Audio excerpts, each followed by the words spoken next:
Boa tarde, alunos da primeira série do ensino médio. Eu me chamo Naomi e é um prazer estar aqui com vocês para mais um dia de aula. Agora a gente vai ter 3 aulas incríveis. A primeira aula é de geografia, a segunda é de biologia e a última aula são orientações de como você tocar os seus estudos em casa com a professora Patrícia. Mais informações sobre o Centro de Mídias você pode acessar o nosso site ou as nossas redes sociais. É muito bom ter vocês com a gente. Bons estudos!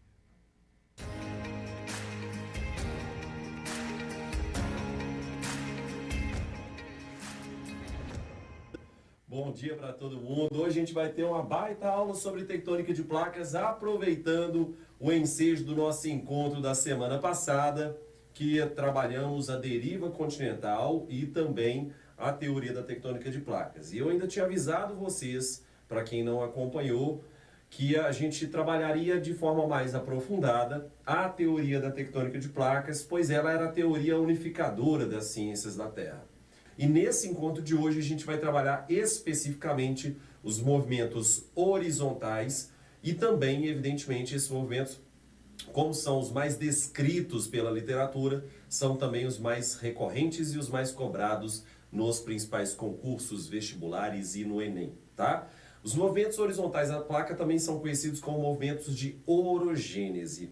E aí eu dei o destaque ali no quadro para vocês com o prefixo oro. O prefixo oro indica algo muito importante. Oro corresponde à montanha. Então, orogênese é a gênese de montanhas. Essa movimentação horizontal da placa é fundamental na orogênese, na formação de montanhas. Seja a partir da convergência das placas tectônicas, e aí a gente tem um movimento de convergência com o dobramento dessas mesmas placas e efetivamente a formação de montanhas, seja a partir da divergência de placas tectônicas e o surgimento de montanhas que são montanhas vulcânicas, como por exemplo, isso que está aqui no quadro agora. Essas são as montanhas vulcânicas chamadas de dorsais mesoatlânticas. Um tópico extremamente importante que a gente vai abordar na aula de hoje. E aí eu tracei para vocês aqui 3 tipos de movimentos horizontais das placas tectônicas.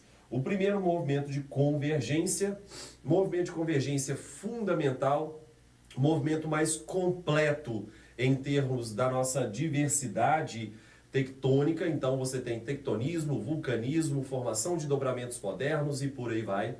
Movimento divergente, a gente vai ver bastante hoje também no nosso encontro de hoje, trabalhando principalmente com a formação dos grandes oceanos do planeta Terra.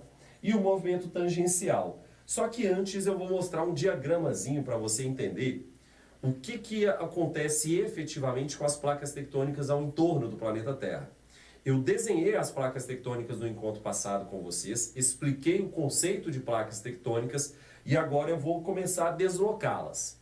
O primeiro exemplo que está aqui no quadro é o seguinte: uma placa hipotética A, placa hipotética B, C e D. No caso da placa B, vamos focar na placa B. Vamos pensar que a placa B seria como se fosse a placa da América do Sul, chamada também de placa sul-americana. Ô professor, eu preciso decorar nome de placas para fazer uma prova, para fazer um vestibular e por aí vai? Não. Nome de placa não é trabalhado como cobrança obrigatória dos vestibulares. Evidentemente que algumas placas acabam ganhando mais recorrência e você acaba pegando o nome dessas placas. Por exemplo, como a placa de Nazca, no assoalho do Oceano Pacífico, e a placa sul-americana, a placa que constitui a base do continente sul-americano. Ok, não tem problema. Mas você não tem que ficar decorando o nome da placa de Cocos, o nome da placa indo-australiana e por aí vai. Não precisa ficar bitolado com isso não, beleza? O grande lance aqui é, a placa B possui um movimento de convergência com a placa A. Mas se ela converge com a placa A, significa que ela está afastando também da placa C. Então, ao mesmo tempo, eu tenho um limite convergente da placa B, uma área limítrofe convergente em B e um limite divergente com C. Então, a mesma placa tectônica apresenta um limite convergente e um limite divergente. Essa mesma placa pode apresentar também tangenciamento com uma outra placa tectônica. E é por isso que eu gosto desse diagrama, que está presente num belíssimo livro, o livro dos primos Alan e Arthur Strahler, uma grande referência para os professores que estão acompanhando aí. Não deixem de procurar o livro chamado Geografia Física Moderna, do Alan e do Arthur Strahler, que é uma referência para a geologia incrível. E nesse caso, olha só que interessante, ao mesmo tempo uma placa apresenta 3 tipos de limites completamente distintos: divergentes, convergentes e tangenciais. Esse limite tangencial é muito especial, cria uma falha chamada falha transformante. Essa falha tem a seguinte característica: primeiro, nos limites tangenciais eu encontro um altíssimo grau de metamorfismo. Ô Vitinho, pô, para aí, eu não entendi o que é metamorfismo. Metamorfismo é a recristalização dos minerais dado o aumento de temperatura ou pressão.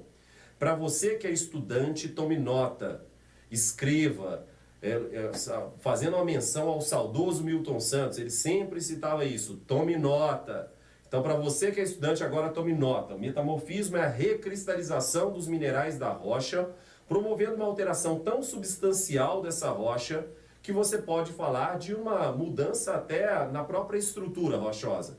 Exemplo, as rochas sedimentares químicas, chamadas calcário, tem um mineral base chamado de calcita, CaCO3, CaCO3. Elas se transformam no mármore quando metamorfizadas. Isso significa que o calcário, submetido a pressão e temperatura elevadas, acaba se transformando em mármore. E isso, a rinite está atacando hoje. Gente, eu juro que é só rinite, tá? Olha só, o calcário, quando submetido à pressão e temperatura, acaba sendo transformado em mármore. Aquelas ligações químicas presentes nesse mineral, na calcita, acabam sendo recristalizadas, transformadas. O exemplo que você pode entender de forma super simples e super fácil, sempre vai ser citado carbono grafite e carbono diamante. Quando você submete carbono grafite, composição básica de carbono, carbono grafite, a elevada pressão e temperatura, essas ligações químicas aqui serão totalmente alteradas e esse material será transformado em carbono diamante. Quando eu submeto rochas a elevada pressão e elevada temperatura, como por exemplo nas áreas limítrofes das placas tectônicas, especialmente no limite tangencial e no limite convergente, eu metamorfizo as rochas. O calcário, que é uma rocha sedimentar, se transforma num mármore, que é uma rocha metamórfica. Vamos pegar o argilito, que é a rocha sedimentar, se transforma na ardósia, que é a rocha metamórfica.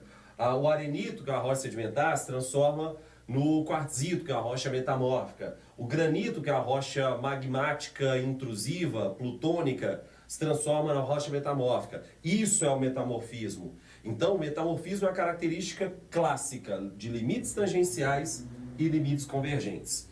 Dito isso, a gente entra no tectonismo, que é uma outra característica fundamental dos limites tangenciais. Limites tangenciais no planeta Terra são fortíssimos em atividade tectônica, juntamente também dos limites convergentes. Por isso eu chamo de limites ativos, limites que apresentam elevado grau de tectonismo. Então esses terremotos são terremotos muito fortes.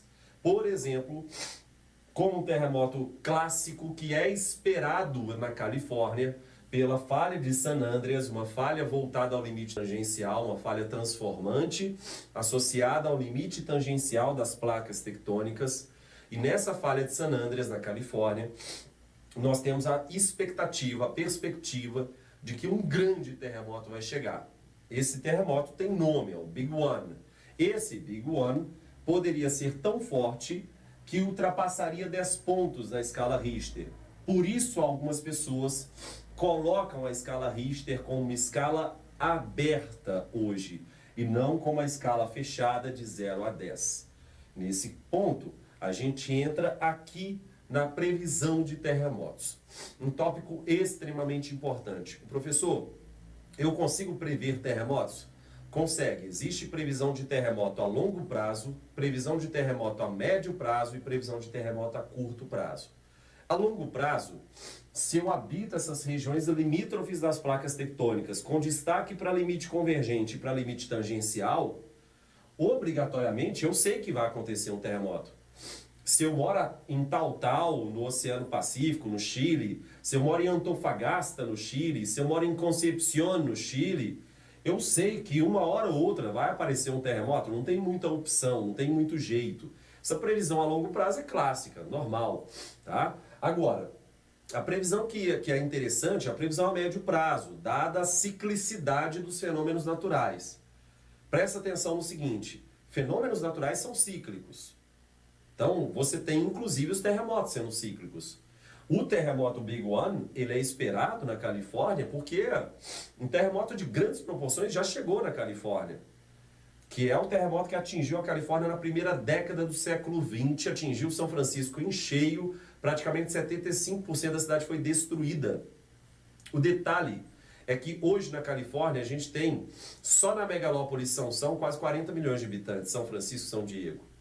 Então você pega esse pedaço todo, São Francisco, Los Angeles, São Diego, você tem uma quantidade colossal de pessoas. Então a mortalidade em potencial é altíssima para o Big One quando ele chegar lá. Um outro ponto muito interessante é que aquele terremoto clássico lá de 2011 que atingiu a usina nuclear de Fukushima, no Japão, ele também é um terremoto cíclico no Japão, beleza? Terremotos de grandes proporções no Japão têm ciclicidade também. Por isso a perspectiva do Big One. Agora, em relação à previsão de curto prazo, ela é bem mais complexa, ela está associada em geral a terremotos premonitórios, que são terremotos que precedem um grande evento tectônico. Esses terremotos, por exemplo, foram identificados em 1975 na China, com 5 horas de antecedência, e os grandes geólogos chineses conseguiram avisar as autoridades e evitaram muitas mortes. No Japão você tem métodos também de previsão de terremoto que são interessantes. Existem previsões de terremotos hoje com 30 minutos de antecedência, 1 hora de antecedência também, e que conseguem efetivamente soar o alarme para a população, e a população, a partir de treinamento prévio, evita e reduz muito o grau de mortalidade desses terremotos. Então, existe tecnologia, técnicas, a ciência consegue prever os terremotos? Consegue, com um grau de acurácia que não é tão expressivo assim. Então, tomem cuidado. Muita gente fala assim, olha, terremoto é impossível prever. Vamos com muita calma com essa fala. Essa fala é muito imprecisa cientificamente. A gente consegue prever terremoto, mas infelizmente a gente ainda não consegue ter uma acurácia tão grande em relação a isso, beleza? E aí, feita essa explicação, vamos lá para o limite convergente. E eu esqueci de falar com vocês, gente, mandem dúvidas, tá? Eu tô com um contato aberto aqui para eventuais dúvidas, mas até agora ninguém está com dúvida, então siga lá pelota, segue o jogo. Em relação ao limite convergente é o mais completo de todos os limites tectônicos, os limites das placas tectônicas. Por quê? Você tem informação de dobramentos modernos, lembrando, aqui basicamente, gente, eu vou pegar um exemplo do seguinte, pouca gente entende o que é dobramento, né? Assim, professor, como é que uma rocha consegue dobrar? Porque uma coisa é eu pegar e tentar dobrar um livro. Beleza, eu estou dobrando um livro. Outra coisa é eu pegar a pia de granito da minha casa e tentar dobrar. Muita gente não entende isso. A explicação para isso, gente, é o seguinte. No interior das placas tectônicas, o grau geotérmico é mais elevado. Então, significa que você tem temperaturas mais elevadas. A temperatura para algumas rochas, oferece uma certa ductibilidade a essas rochas. Ou seja, esse material, quando submetido a um esforço de compressão, pode acabar sofrendo dobramento. E aí, basicamente, pode acontecer sim, isso aqui, olha, se eu aplicar um esforço compressivo na rocha, ela pode dobrar. Voltando. Quando eu aplico um esforço compressivo aqui, olha, o que acontece com a altura dessa folha? A altura aumentou. Se a altura aumentou, eu posso ter a formação de cadeias montanhosas dobradas. A origem dessa montanha é qual? A origem dessa montanha, chamada Cordilheira dos Andes, é o dobramento gerado pelo esforço compressivo no limite convergente entre a placa de Nazca e a placa sul-americana. Pronto. Uma montanha pode ser formada por dobramento ou uma montanha pode ser formada por vulcanismo. Vulcão forma montanha. Exemplo, Monte Fuji no Japão, montanha. Monte Santa Helena nos Estados Unidos, montanha. Aqui, vulcanismo, vários vulcões no Chile. Por exemplo, eu tive o prazer de subir um dos vulcões ativos mais altos do mundo, 5.600 metros de altura, o vulcão ativo, o vulcão Lascar no Chile, muito próximo ao Ojos del Salado, também no Chile. O Chile tem a cadeia vulcânica de mais de 500 vulcões ativos. Então, isso significa que, em relação ao vulcanismo, o vulcanismo também pode formar montanha, sacou? Nós temos lá no canal do YouTube do Terra Negra um vídeo só sobre o vulcão Lascar, diga-se de passagem. A gente foi a primeira equipe de professores do YouTube brasileiro a subir o vulcão Lascar, o vulcão ativo. A gente produziu conteúdo sobre vulcão em cima do vulcão. E aí, nesse caso, vulcão também pode ser uma montanha. Óbvio que o vulcanismo pode gerar montanhas. A exemplo dessa dorsal mesoceânica aqui, que daqui a pouco eu chego no limite divergente para vocês. Então, se esses dobramentos foram formados nos últimos 65 milhões de anos, ou seja, são dobramentos recentes, são dobramentos da era Cenozoica, eu chamo de dobramento moderno. Se esse dobramento foi formado, por exemplo, no pré-cambriano, há mais de 543 milhões de anos atrás, há mais de 600 milhões de anos, eu tenho um dobramento antigo. Então, vamos pegar o caso aqui da Cordilheira dos Andes, no Chile, das Rochosas, nos Estados Unidos, do Atlas, no Marrocos, dos Alpes, na Itália, na Suíça, da Himalaia, no Nepal, Butão, Índia, China, Paquistão.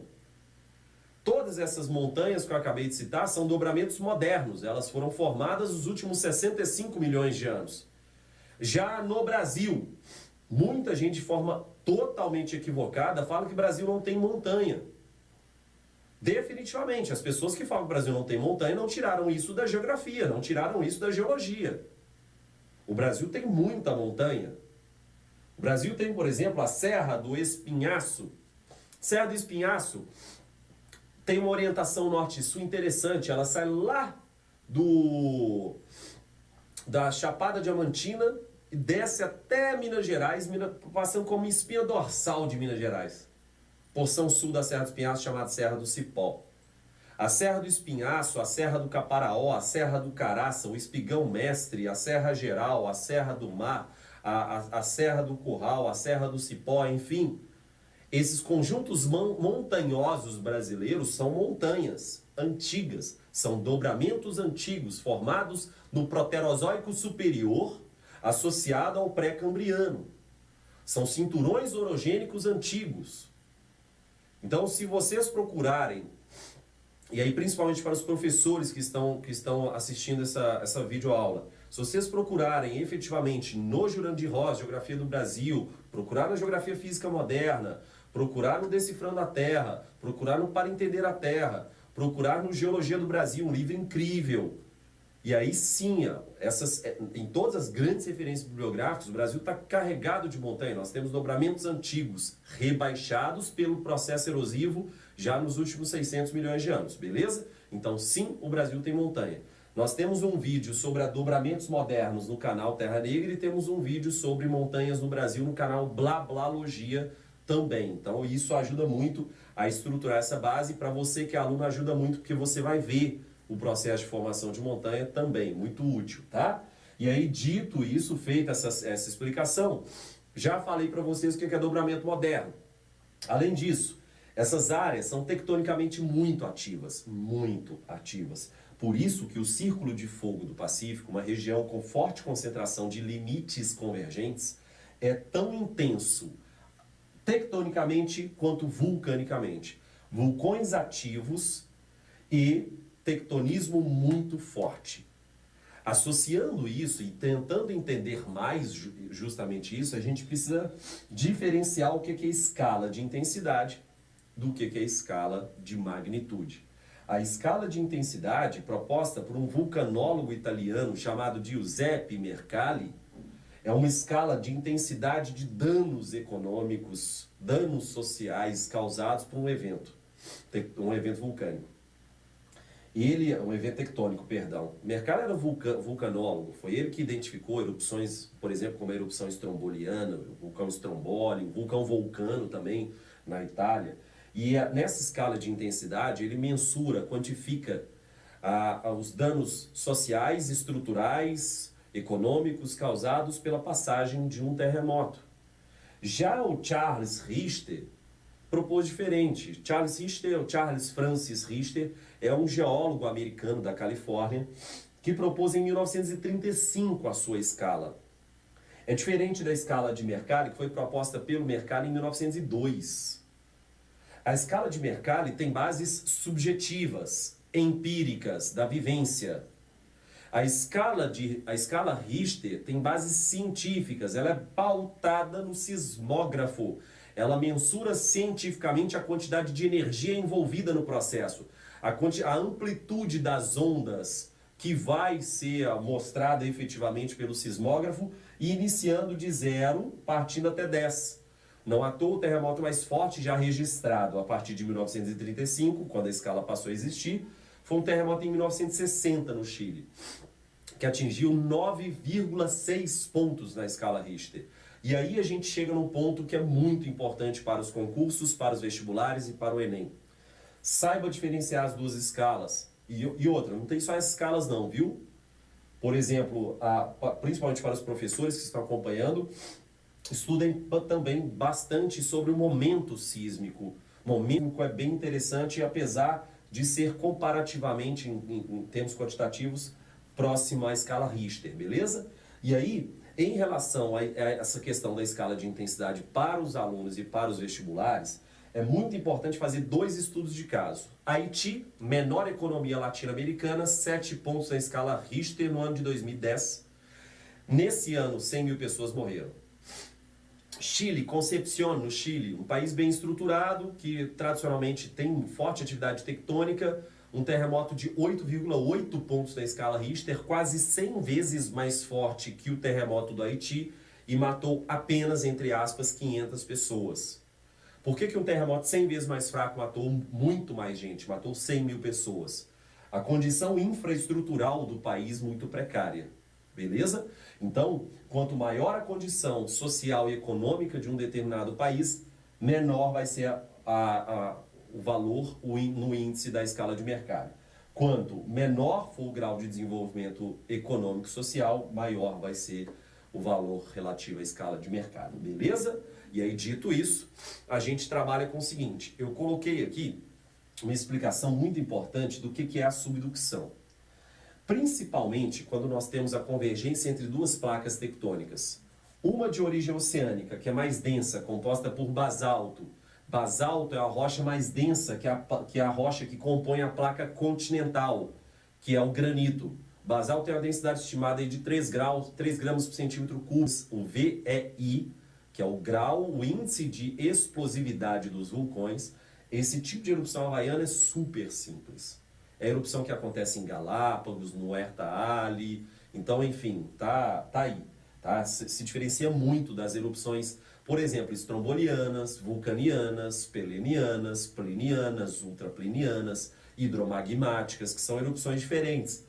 A gente está no momento aí que o Krakatoa, o Anak Krakatoa, agora na sexta-noite, entrou em erupção. Sexta-noite aqui no Brasil, sábado de manhã lá na Indonésia, entrou em erupção novamente. O Krakatoa é um vulcão de erupção clássica pliniana, entrou em erupção em 1883, e essa erupção acabou colapsando o edifício vulcânico do Krakatoa. O estrondo gerado pela erupção do Krakatoa em 1883 acabou sendo ouvido a 5.000 quilômetros de distância, uma cortina de fumaça de cinzas vulcânicas a 16 quilômetros, que bloqueou parcialmente a entrada da radiação solar e fez com que aquele ano fosse um ano sem verão. Então você tem basicamente o chamado inverno vulcânico em função desse processo. A chuva ácida muito forte, podendo chover até chuva de ácido sulfúrico, No grau de explosividade vulcânica, Krakatoa tem um dos maiores índices de explosividade da história da humanidade, junto com Tombora também, em 1815, e que foi muito importante também, gerou outro inverno vulcânico, o Taupo na Nova Zelândia, o vulcão Toba na Indonésia, próximo a Kuala Lumpur da Malásia, além disso o Yellowstone nos Estados Unidos, além disso o Monte Santa Helena também foi interessante. Então é importante saber essas erupções mais clássicas, mais históricas. A erupção recente agora do Anak Krakatoa, que é o filho, na verdade ele era o neto já do Krakatoa antigo que explodiu efetivamente, beleza? E aí, nesse caso, toda vez que uma placa mergulhar para baixo da outra, ela empurra a outra para baixo também, olha. E aí, esse fato de empurrar a outra um pouco para baixo cria zonas muito profundas no oceano, que eu chamo de fossas oceânicas.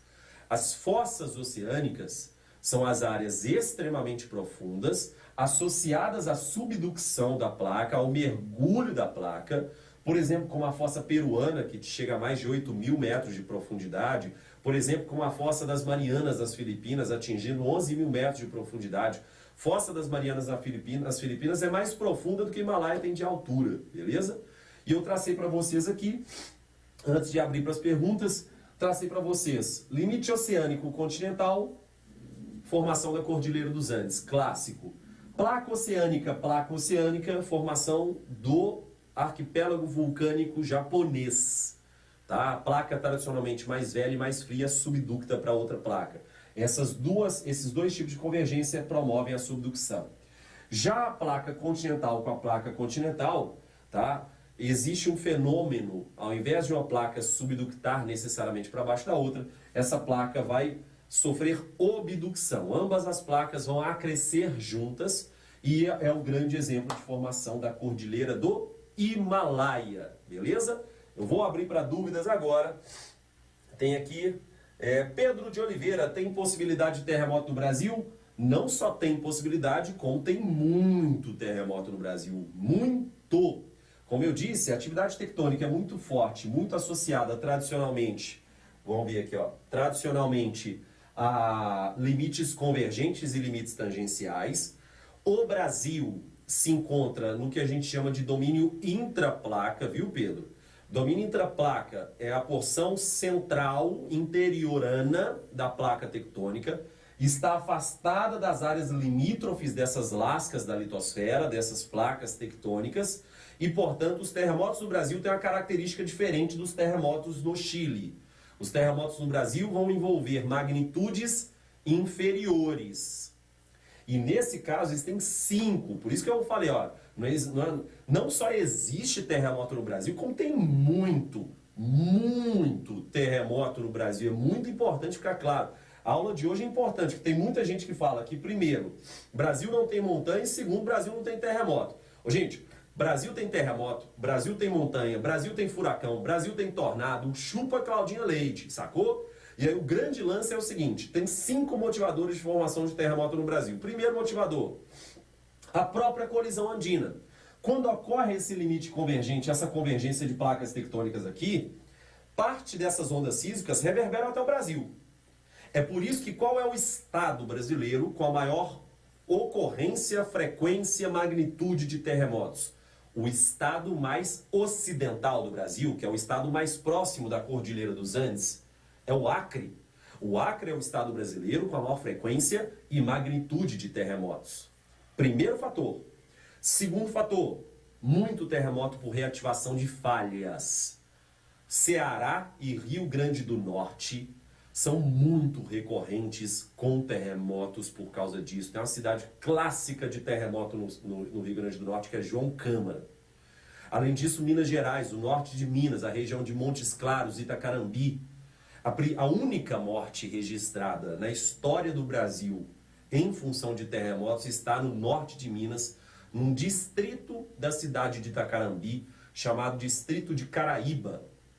Eu fui lá em Caraíba produzir conteúdo para o canal do YouTube, para o Terra Negra, para explicar isso. Nesse distrito, a casa caiu na menininha e a menininha de 7 anos de idade morreu. E aí o grande lance de terremoto aqui no Brasil é que pode ser por reativação de falha, que é o segundo motivador que eu falei. As placas tectônicas são totalmente heterogêneas por dentro. Por dentro elas são totalmente falhadas.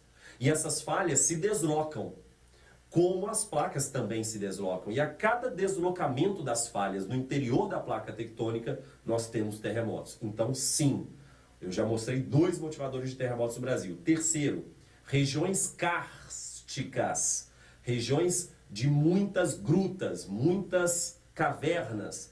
Cavernas e grutas podem desabar, podem solapar. E esse solapamento, desabamento de grutas, libera muita energia na forma de onda sísmica.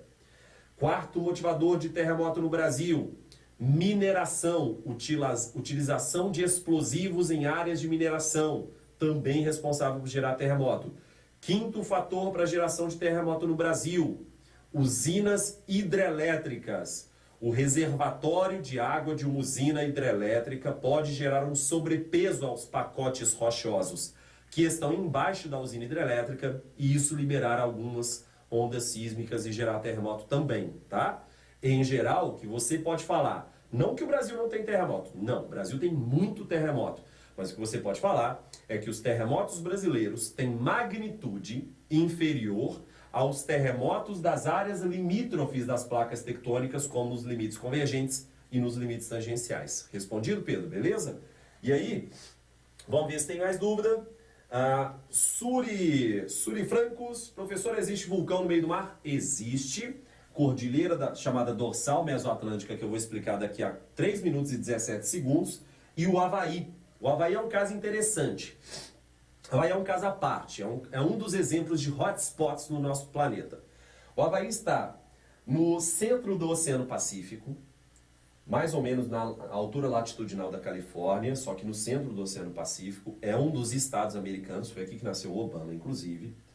E no Havaí existe o vulcanismo intraplaca. O vulcanismo não está associado só às áreas convergentes e divergentes. Existe vulcanismo no interior da placa tectônica, por exemplo, o Havaí.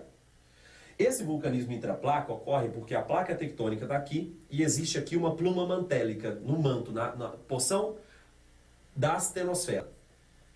Essa região aqui, olha, a placa tectônica mexe, mas a pluma mantélica é fixa. A placa tectônica mexe e a pluma mantélica é fixa.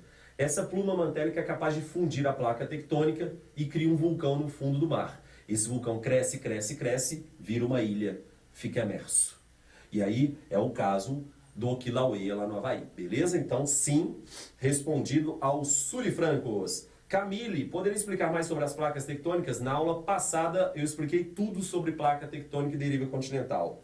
Giovana Kahn, e furacão já aconteceu no Brasil? Já. Furacão Catarina aconteceu no Brasil no início do século XXI, um furacão que atingiu o litoral de Santa Catarina e Rio Grande do Sul. No Brasil tem furacão, sim. O que a gente pode falar é que a frequência é muito menor quando comparado ao Mar do Caribe, Golfo do México e Oceano Atlântico Norte, principalmente pelo tangenciamento de correntes marítimas frias, fazendo com que a temperatura superficial do mar, a TSM aqui no Brasil, seja menor, beleza? Mas tem furacão sim, tem tornado para dar com pau, tornado tem demais no interior do Brasil. Érica Rompor, qual seria o impacto social no Brasil se acontecesse terremoto de grau 10? Terremoto de grau 10, se acontecer no mundo, o impacto social é monstruoso. Terremoto de grau 10 na escala Richter é animalesco. Nunca foi registrado na humanidade. Espera-se que o Big One possa ultrapassar isso. E aí, para você ter noção, o que vai acontecer? A Califórnia vai ser separada dos Estados Unidos, vai abrir um braço de mar entre o território da Califórnia e o restante do território americano. Qualquer país passou de 8 pontos na escala Richter, é quebradeira, beleza? Vamos lá. Existem quantos tipos de magmas? Acho que a Suri Franco perguntou. Basicamente existem 3 tipos de magmas. Os magmas que vão gerar o basalto clássicos, que aí é o que a gente imagina, o magma andesítico e o magma riolítico. Existem mais, só que só de você saber esses 3 tipos de magma, você já está entrando no nível superior, tá? Tem mas muita formação de nível superior em geografia do Brasil que não diferencia tipo de magma, beleza? Então, se atente efetivamente as origens do vulcanismo mesmo. E qualquer dúvida você pode entrar em contato comigo lá pelo Terra Negra, comigo nas redes sociais também, que eu te passo material sobre isso, beleza? Inclusive fizemos uma live sobre o Krakatoa agora, nessa semana, foi segunda-feira. E aí voltando aqui para a gente encerrar o nosso encontro de hoje com o limite divergente. Eu expliquei para vocês tangenciamento, convergência e agora a gente tem que falar sobre a divergência. Quando o interior de uma placa tectônica é rompido, beleza? Só responder essa última dúvida.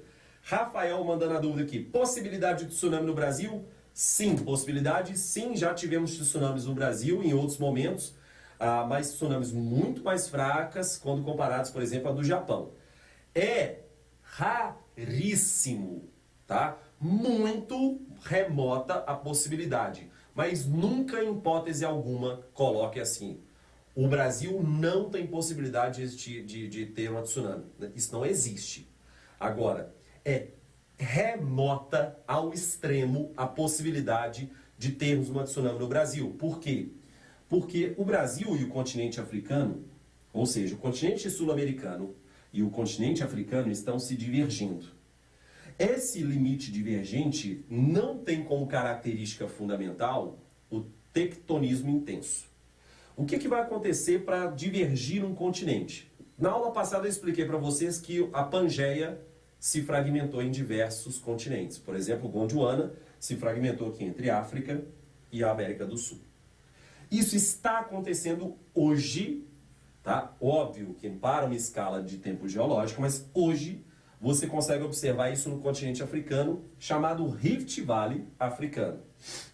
O rifteamento são as forças distensoras que quebram a placa tectônica e transformam uma placa em duas. Rifteamento, quebra da placa tectônica, separação da placa tectônica. É isso que aconteceu aqui, olha. Península Arábica, Mar Vermelho.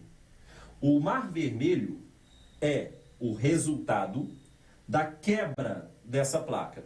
Placa arábica para um lado, placa africana para o outro. O Mar Vermelho, no futuro, já que ele continua se expandindo, lembrando, numa escala de tempo geológica, dezenas de milhões de anos, ele pode virar um oceano. Igual aqui, olha, tá vendo essa zona aqui, saindo da Eritreia, passando pela Somália, Tanzânia, Ruanda, Uganda, Moçambique? Essa região toda aqui está sofrendo separação, quebra. A quebra dessa placa tectônica vai abrir um braço de mar, por exemplo, como o Mar Vermelho, beleza? Então, o rifteamento cria separação da placa tectônica em duas. Essa separação pode ser tão forte, criando um espaço tão grande entre elas, que o mar avança e se transforma em um oceano. Foi o exemplo da separação do Gondwana, da criação do continente africano e continente sul-americano, há 200 milhões de anos atrás, formando o Oceano Atlântico. Só que se eu separo, material do manto do planeta Terra, material da astenosfera, vai ascender na forma de vulcão. E aí eu tenho a formação de diversas montanhas vulcânicas. A gente chama essas montanhas que formam espinha dorsal dos oceanos de dorsais mesoatlânticas, ou dorsais mesooceânicas, porque todo fundo de oceano tem dorsal. E essas dorsais aqui basicamente são montanhas vulcânicas. E por isso eu criei aqui, olha, expandiu o fundo do oceano. O oceano cresce, o assoalho oceânico, o leito oceânico, o fundo do oceano cresce. Beleza? Vamos lá para as dúvidas, para a gente sair aqui. Não tem dúvida. Então, colocado isso, a gente tem a seguinte situação no quadro. No quadro, hoje, eu trabalhei com vocês os 3 limites associados à movimentação de placas tectônicas. Vamos pensar aqui, eu vou fazer uma analogia com vocês para vocês entenderem a divergência, que em geral gera muito problema com os alunos. Fazendo essa analogia seria o seguinte. Aqui, nesse Rift Valley do continente africano, onde fica aqui a Tanzânia, o Kilimanjaro, o Serengeti, o Lago Vitória, enfim, região belíssima do continente africano, muito bonita. Essa área aqui é como se fosse um embrião de um oceano. Por quê? Eu vou te mostrar aqui de forma muito didática. Eu tenho um pincel vermelho e um pincel verde. Eu vou separar o pincel vermelho do verde, beleza? Só que eu vou colocar em cima desse pincel, pincel preto. Então tá aqui. Quando eu separo o vermelho do verde, o que vai acontecer com o preto? Cair, óbvio. Então, quando ocorre a quebra de uma placa tectônica, de um continente quebrou no meio, existe uma região que vai sofrer rebaixamento muito substancial. Essa falha vai criar pontos rebaixados, chamados grabens, e pontos altos, chamados horsts. Isso existe aqui hoje. Essas regiões rebaixadas vão ter avanço da água do mar. Futuramente, isso aqui vai virar isso aqui, ó, o Mar Vermelho. O Mar Vermelho, futuramente, vai virar isso aqui, o Oceano Atlântico. E o Oceano Atlântico continua se expandindo? Continua. Significa que se o continente sul-americano e o continente africano estão se separando e a Terra é uma esfera, o que vai acontecer do outro lado aqui, ó? Vai formar um novo supercontinente. O ciclo de ruptura e formação de supercontinentes é o ciclo de Wilson. Muito importante. Antes da Pangeia, nós tivemos um outro supercontinente chamado Rodínia. Então, os supercontinentes se formam e se quebram, sofrem rifteamento. Se formam e se quebram, sofrem rifteamento. Beleza? Vamos lá para as dúvidas, porque faltam 2 minutos. Tawane, é verdade que alguns países jogam bomba no mar para provocar terremoto? Não, não. Assim, tudo que acontece em escala local não pode ser considerado na análise da tectônica global. Beleza? Então, aí não. Professor Eric Gel, o que é Círculo de Fogo? O Círculo de Fogo do Pacífico é a região mais ativa tectonicamente e vulcanicamente do planeta Terra. A maior quantidade de vulcões ativos no planeta hoje está associada a esse círculo de fogo pela presença de limites convergentes ao entorno do Pacífico. E é por isso, Eric, que a gente tem aqui o Oceano Pacífico, já que está em limite convergente, o Oceano Pacífico está sofrendo retração e o Oceano Atlântico está crescendo. Em um futuro muito próximo, o Oceano Atlântico vai ser maior, futuro próximo geologicamente, vai ser maior do que o Oceano Pacífico. E aí, com isso, eu encerro a nossa participação com vocês aqui. Um grande abraço a todo mundo. Vou dar licencinha para vocês tirarem um print da tela. Um grande abraço. Um mega prazer participar com vocês e tchau, tchau.